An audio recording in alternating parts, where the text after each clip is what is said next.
Hey,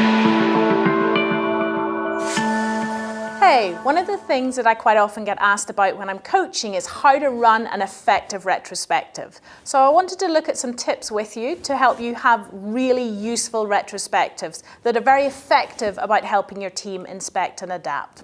So the first one I want to have a look at is how to set the scene.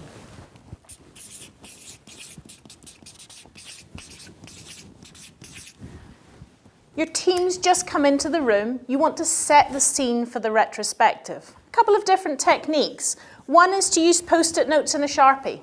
Have them write down a number between 1 and 10. How good was the last sprint? 1, it was really crap. 10, absolutely fantastic. And then invite them to put them up on the board.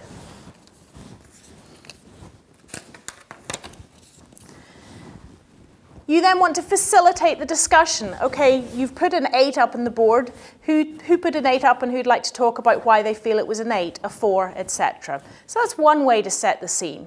Another way to set the scene is ask your team members for 2 words. Give me 2 words that describe the last sprint for you.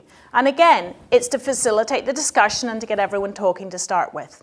So that's our first tip, set the scene. Our second tip is come up with an action plan.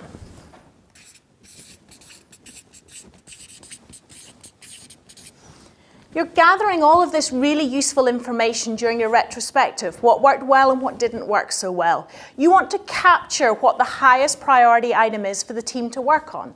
And you want to come up with an action plan for that. Treat it like you would a user story. You want to decompose it down into tasks so that team have an action plan on how to inspect and adapt that particular item to get better and better. So action plan is our second tip. Our third tip is switch the facilitator.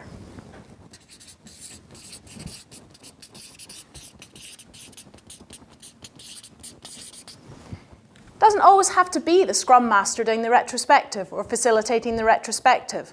You can maybe use someone from another team, another Scrum Master, or facilitate within the team themselves. Rotate the facilitator among the team.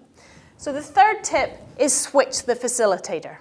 So if you set the scene, have a good action plan, and switch the facilitator, you've got 3 steps to help you have a good, effective retrospective. So hopefully that helps. Let us know in the comments below.